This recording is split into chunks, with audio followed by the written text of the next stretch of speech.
Folks, I'm here in the exclusive studio of one of Hollywood's most famous prop makers, Woodman. Thank you so much for having me out, man. Thanks for that introduction there, man. I appreciate that. What the heck are we looking at here? I mean, we're outside of Atlanta right now. This is not, Hollywood Hills kind of operation.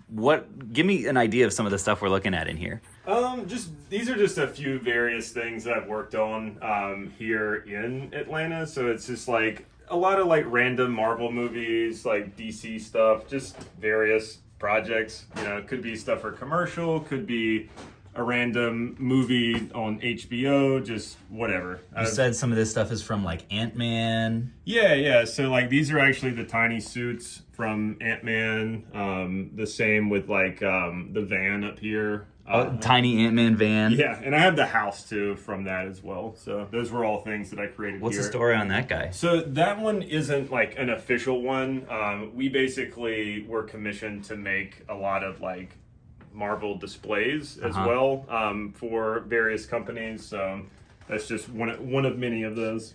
This is incredible. So I asked him to give us a quick tour. We're going to make a deal on some video game stuff later on. But give me the quick version of the tour of just point out some of the coolest stuff that you've been making recently. Okay, yeah, and I'll kind of give you the quick just rundown as well as far as like, so this is like my office. I was telling you earlier, Caleb, like I just like to surround myself with stuff that's like inspiring, and like what kind of reminds me of the reason why I even became or got into art to begin with. You know? And so, but this is just like the office where I do all like the digital sculpting, try to make, videos and voiceovers and stuff like that. So typically this is where stuff starts as far as like the creation process.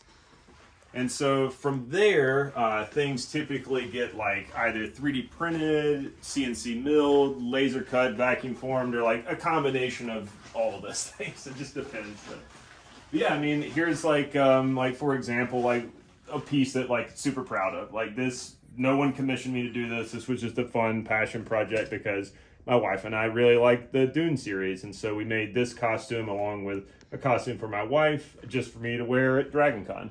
So, that was just a fun project. Yeah, and this has a lot of detail to it too. A lot of like custom silkscreen work that I did. But I think the coolest. Oh my gosh, it looks like it's been worn for like 20 years. Yeah, weathering is a very important step in any kind of prop making or costuming. But the thing that I think that most people won't notice about this costume that I'm most proud of is the shoes. They're completely made from scratch. That you can't buy the shoes from the movie at all, so they're completely made from scratch. You made the soles? Made the soles, everything. They were, I digitally sculpted them, printed them, molded them, casted them, everything, so.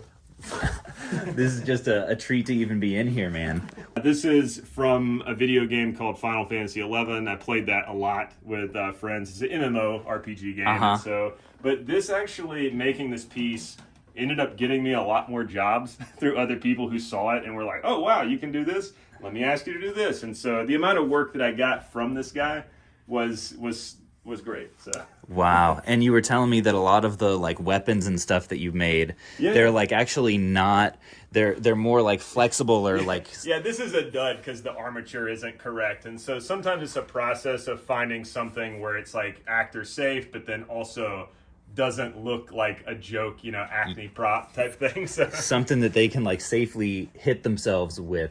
Yeah, but in a convincing way. Yeah, so like here's a knife that looks pretty convincing, right? But it's rubber, and this was a dud just because it has a little bubble caught right there.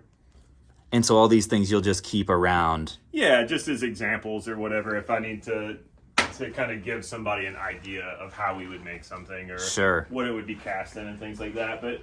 This is just the general molding and casting room in here. So before I even talk about this, if we want to kind of stay in chronological order, after things get sculpted, this is the print room where things get printed, whether out of like spools of filament or, pulled out of light sensitive goo out of this is what's known as like a SLA printer.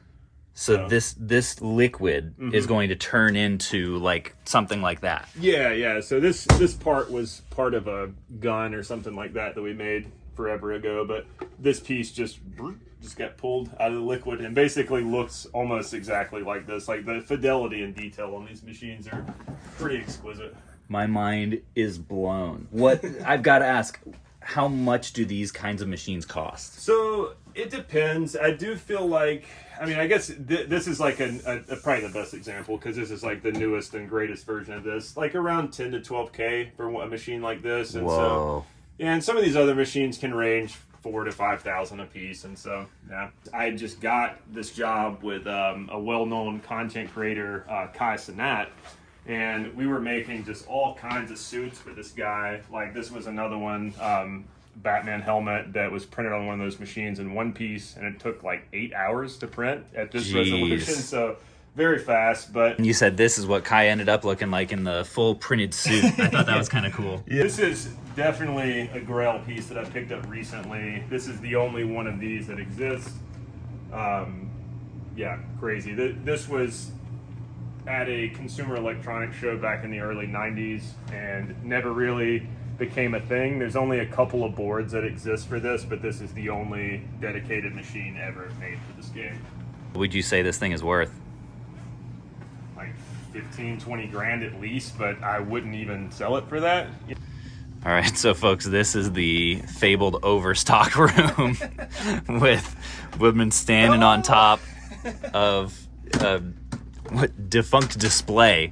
All the NESs, I think I have 100 NESs. You have 100 NESs? Yeah, just chilling. Oh, jeez. I'll start digging through some of this stuff. Should I hop this or? You can if you want. All right, let's see if I can. That one will want to move, but it's some. This one's gonna tumble on me. Possibly, yeah. Okay. Ooh, we got a little magic deck here. Yeah, there you go. A true gamer. All right. Oh, these things are sturdy. Yeah, they're made to last. Wow, I didn't know these were. Wow, the view is so nice from up here. Oh wow, a bunch of disc only. We buy that now too. Oh, dude, I'll pull those out. There's a quite a few Wii Sports. In are there? Just been boarding, but Oh, nice. yeah, I didn't even. Some of this stuff I forgot I had. There's a Pokemon Yellow sitting there. Yeah, we do love our Wii, and we do love Game Boy too. Oh dang, the twisted metal like little van over there. So I bought this back in the day for $1 at GameStop when they would things would sit long enough to where they would just penny out basically. And so I have $1 into this, and I think this sells for like 200 now. From the PlayStation era. Yeah. Wow. Or what is this the? It might have been when Black came out. Yeah. This is 2011. So I think this is when Twisted Metal Black. Gotcha. Came out on yeah, PS2. I just saw that and was like, yeah, PS1. PlayStation. Yeah, it'd probably be worth even more if it was from PS1 era. But yeah, it's hard to see too. There's underneath all these, they're big, like 50-gallon Husky bins underneath there with the red tops. Those are all controllers that have been clean, tested, like controller wrapped, and just like you're just ready. Yeah. They're ready for a store. Yeah, there's so much, man, and so. Holy cow. Yep. And this is a cool little guy, a little tiger guy. We've got, what are these? Those are just random little bins for, like, I think NES games. Okay. Mostly, but bunch of, what, Nintendo Power? Oh, Game Informers. Forget that. I think most of that is from my personal, like as a child. Those are, like, my copies that, like, I made my mom not throw away. Okay. Basically. And then, yeah, these acrylic bins are what I was talking about. That's so cool. Dang. Well, gosh, where to start? Do I just start shooting you offers on stuff? Or what stuff are you wanting to sell versus keep? So I know that a lot of these things, like the Wii Sports and that stuff, that's like, I know you guys can pay up for those. So like some of that stuff we'll probably start with, and then maybe that'll loosen me up to let some other things go. Sure. I'll grease you a little bit, and then we can go from there. Yeah. All right, so folks, the process that we're doing now is a little thing I like to call the Lord's work, which is taking a bunch of loose discs and finding homes for them with empty cases. So we found a few of them. This is the stack of the ones that I've completed already, and then I found a few more Mario Kart Wiis, which is always great to see. Have you found any other loose cases over there? I know that there's some. I mean, all these bins are loose cases. Oh, okay. Yeah. Well, that might take a while. Yeah. But at least the ones that like we pay super premium prices for, we're getting those knocked out. And then it's likely that we'll make a solid little bulk deal for some of the sort of mid-dollar kind of titles as well. So we've got plenty of stacks to go through there. I didn't realize that this would be such a disc-heavy deal, but that is something that we've started taking recently and doing all right with. We now have the manpower to power through them, so that I'm grateful for that, and we can make more diverse deals than I have in the past as a result. Bought their own listing just to do it. Yeah, just found a random $120 Wind Waker disc on eBay. Yeah, well. Not sure what the deal is with that, but we were able to make some solid deals on. This is so random. I've never done this before. A bunch of like random disc only stuff. So that's kind of a fun new experience. And yeah, a whole bunch of stuff that normally we do buy on the hot list. And then all of this Wii stuff is all good, a little more disc only. And, some Tetrises. Those are always lovely to find. What did you think on the SP? Did you decide on that? You can look at it. It's just a box, but then it's got a console with nothing else on there. So it's like, if I can even get it out, rip it out of this bag that's too small for it. Urgh. Oh, okay. It's got some decals in there. Whoop-de-doo. Does it work well and everything? That's a good question. It turned on, so yeah. Love it. Yeah, I pretty rarely have condition issues with those if they turn on and stuff. All right, so what are you thinking on it then? Well, now I'm thinking a lot more. I don't know. What do you typically pay for like a decent condition, just SP like this? We're usually in the 80 range. Okay. And it wouldn't need to have the charger, so. You just call it an even 100 with the box, or is that too much? I would say that sounds fair. Okay. Yeah, appreciate it. Yeah. I'm practicing, folks, right now for the show tomorrow, because once those doors open, you got to be quick with the deals. You can't be, ooh, what does this go for on Amazon? You got to know your numbers if you're trying to actually get a decent number of deals done. And I've got a minivan that I rented that I'm trying to fill up tomorrow, so the stakes are high. Okay, cool. We'll add that to the total and see if we end up coming away with anything else. All right, so this is actually a little surprising. Genesis deal. I almost never do these, but I've been realizing recently that we actually can sell a little bit more Genesis on Amazon than I previously thought, so I picked out a bunch of the stuff that I thought could do well. It's a lot of Sonics. Yeah. Which are some of the like most common games on the system. It's a lot of just like recognizable IPs that are likely to at some point have someone search them on Amazon. This one, I would guess, if any of them, is maybe more valuable. Do you have any idea? Not insane. I mean, I know that like Aladdin is like a staple, like just as much as something like Sonic is. Aladdin is one of the most played games on Genesis. Okay. One thing I was going to ask you though, Caleb, is that like I've used quick flips, quite a bit, and it is very easy to pick up a game and scan it. But I actually have never tried it with just a loose cartridge game. How would you scan these with no barcode? Is it like a photo, or like how does that work? Yeah, so up until this month, you haven't been able to at all. Okay. There wasn't any image recognition or anything. But as of the 1st of April, we put out an AI like smart scan bulk scan feature. Okay. So you could not only you could use it to just scan one of these, but you could lay out all of these. Really? Scan them all at once, and then it would bring up all of their values, assuming that it gets them right. And you do have to double check it. But usually if it's less than 20, it'll bring up all of the quick flips offers, and you can just select condition, and it'll tell you. Okay. Thanks for that little promo opportunity, right? Guys, I promise I didn't pay him for that. Also got a bunch of WWF or WWE, whatever, wrestling games, because I know those tend to do well. I'm not a wrestling guy, but there's a significant overlap in the Venn diagram of convention attenders and people who like wrestling. I don't know why. Something about the video game crowd, they just love wrestling. Yeah, and you see it a lot at conventions too, where they'll have live wrestling. Yeah, well. It's like a thing. So what are you thinking, man?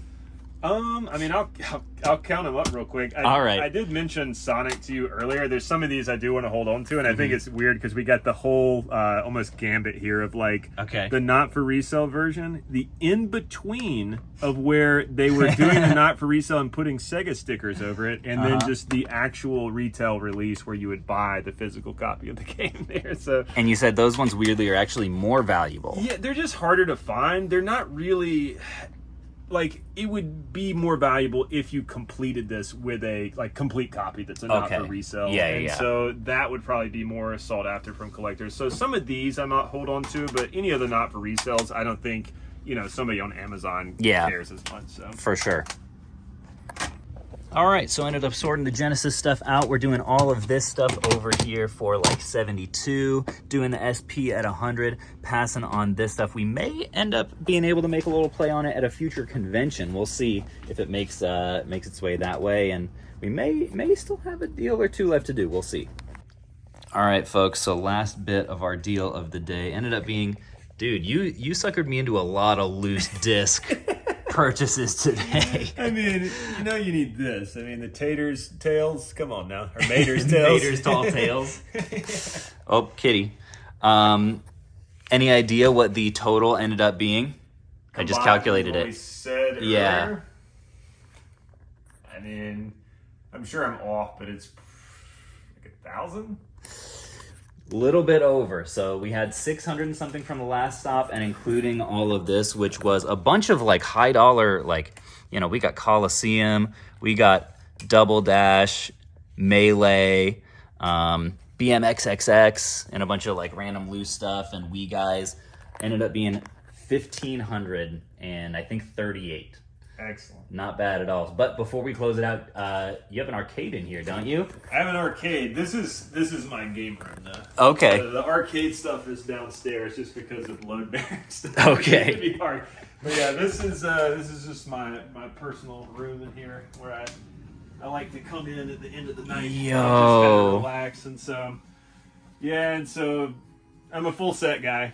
I like collecting full sets, displays, and I like playing them on the hardware they're meant to be played on. I was telling you earlier, like, this PVM on the right is a Sony 3230, and that line of PVMs is what you would find in the Nintendo headquarters in Kyoto, where they designed most of the games that I like to play on them. And then next to it's the XM29 Plus NEC.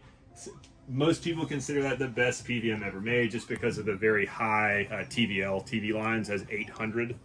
And so seeing it in person versus on camera is quite a bit different. Like, get up close, just your face to one of those PVMs, Caleb, and just like look how good the definition is.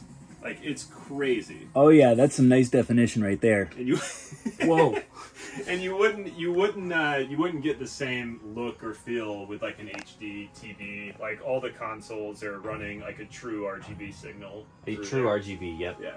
Yep. You got to have that. That's what I always say is true RGB. Yeah. I think this is insane. Has Retro Rick been in here? No, I honestly haven't had quite a lot of people in here at all. I think the only person that's done like a little game room tour, which was a while ago, was Retro Wolf. Okay. And the amount that I've added since he was in here is pretty substantial. But I think what a lot of people kind of at least know me for is TurboGrafx, and so this is a full set of TurboGrafx, not just complete in case, but complete in box. I've got like one of the nicest Magical Chase that exists, a Vid Pro card of Magical Chase. I've got a sealed case of Bonk's Adventure, which to my knowledge might be the only one left. I've got literal Bonk's Bone here. I mean, I just got this recently, which I haven't really shown off. This is a retail display that I made this little protective case for. Oh my gosh. Yeah, I've got a lot of employee-only binders, shirts, all kinds of weird promo items, just everything. This was kind of cool too, this Lords of Thunder poster, but this Retro Wolf just gave me this because he bought a collection and one of the boxes was just this. That's so cool. That's like a retail case pack of... Yeah, so it would have either, 5 or 6, 4. And so look, they even have their serial numbers on there. So I'd love to hunt those systems down that have the matching serial numbers, but I'm pretty sure that's going to be next to impossible. This is I've never seen anything like this. Yeah, in my mind, man, it's like Football. Yeah, it's still sealed. Collecting is the first and foremost, like, in my, like, kind of, you know, thing. And it's like, I think a lot of people, when they see people like buying and reselling games, they forget that this is like kind of where a lot of that, you know, starts. Because you typically buy a collection, keep what you want, sell the rest, you know, and whatever. And so, like, that's honestly how I've been able to acquire most of this. I'd say I've been a little bit more aggressive in the last probably like 5 years about buying stuff and doing full set things, and, you know, getting into weird variants and all kinds of other rabbit holes and stuff like that. But it's a passion, man. I don't think I'll ever lose it. You know, I don't want to. Yeah, this is not the home of a, you know, mild collector. This is not like a hobby kind of a collection. This is like you're putting hours and hours of sweat and tears into this stuff. And wow, it's really a treat to see. I feel like I could spend all day just like pulling stuff off the shelf and like looking, you know, rubbernecking in this space. But at this point, we have to go to lunch. Yeah. I've worked up an appetite spending all this money. But, dude, appreciate you so much. Course, this has man. been an Anytime. absolute I'm treat. glad you could come out. And, folks, subscribe to his channel, Woodman Classics. Is that what it's called? It is. Remind me to link it in the description. I'm always bad at forgetting that. But he has some really cool and really unique videos of just, like, putting stuff together, his builds, his collecting, his hunting. And it's just I'm thrilled that this collection exists. I'm thrilled that you do what you do. So thank you again, man. Sure.